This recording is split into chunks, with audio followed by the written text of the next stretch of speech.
ലക്ഷങ്ങൾ വരുമാനമുള്ള ഒരു ബാങ്ക് ജോലിക്കാരൻ പുള്ളിക്കാരന്റെ സ്വന്തം ജോബ് റിസൈൻ ചെയ്തിട്ട് തുടങ്ങിയ ഒരു ഫ്രാഞ്ചൈസിയുടെ നിലവിലുള്ള അവസ്ഥയാണ് നമ്മളിപ്പോൾ കാണാൻ പോകുന്നത്. വൈശാഖ്, അപ്പം എന്തുകൊണ്ടാണ് ഇത്രയും നല്ലൊരു ജോലി ഉപേക്ഷിച്ചിട്ട് ഈ ഒരു ബിസിനസ്സിലോട്ട് വരാൻ കാര്യം? കാരണം ഒന്ന് എൻ്റെ പാഷൻ തന്നെയാണ്. ഞാൻ ബാങ്കിൽ വർക്ക് ചെയ്ത സമയത്ത് എനിക്ക് ആകെ കിട്ടുന്ന 2-ാം ശനി 4-ാം ശനി പിന്നെ ഞായറാഴ്ച മാത്രമേ എനിക്ക് അവധി കിട്ടുന്നുള്ളൂ. എനിക്ക് എൻ്റെ ഫോട്ടോഗ്രാഫി എന്ന പാഷൻ എനിക്ക് ഈ ജോലിക്കൂടെ എനിക്ക് ഫോളോ ചെയ്യാൻ പറ്റിയിട്ടില്ല. അപ്പം കംപ്ലീറ്റ്ലി എനിക്ക് അതിൽ നിന്ന് മാറി ഒരു ബിസിനസ് ചെയ്യാനൊരു ആഗ്രഹമുണ്ട്.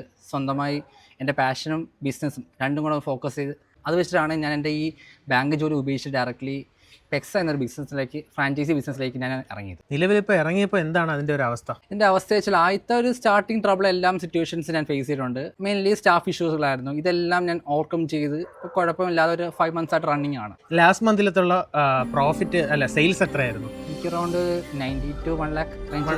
1 lakh. നമുക്ക് 1 lakh വന്നു കഴിഞ്ഞാൽ എങ്ങനെയായിരുന്നാലും ഒരു 30,000 ഒക്കെ തന്നെ 40 റേഞ്ച് പ്ലസ് ഒക്കെ വരുന്നുണ്ട്. പ്രോഫിറ്റ് വരുന്നുണ്ട്. അപ്പം ഇതിന് മുമ്പത്തെ മന്ത് എങ്ങനെയായിരുന്നു പ്രോഫിറ്റ്? അത് എന്നെ ഒരു ഓൾമോസ്റ്റ് അടുപ്പിച്ച് കിട്ടുന്നുണ്ട്. എത്ര മന്ത്സ് കൊണ്ട് പ്രോഫിറ്റ് വരുന്നുണ്ട്? 4 to 5 months കൊണ്ട് തന്നെ 5 മാസം കൊണ്ട് പ്രോഫിറ്റ് ഉണ്ട്. ഈ 5 മാസത്തെ പ്രോഫിറ്റ് എല്ലാം തന്നെ ഈ 20-30 ഈ ഒരു റേഞ്ച് തന്നെയാണ്. 30-40 ആ ഒരു റേഞ്ച് തന്നെയാണ് വരുന്നത്. അപ്പൊ സ്റ്റാർട്ടിംഗ് കൂടി വന്നിട്ടുണ്ട്. Okay fine. അപ്പൊ നമുക്ക് എന്താണ് വിത്ത് നമ്മൾ പ്രോഫിറ്റ് റിപ്പോർട്ടാണ് ഇതിന്റെ കൂടെ നമുക്ക് കാണിക്കാൻ പോകുന്നത്. തീർച്ചയായും പ്രോഫിറ്റ് റിപ്പോർട്ട് കാണിക്കുന്നുണ്ട്. പ്രശ്നമുണ്ടോ? ഇല്ല. ഓക്കെ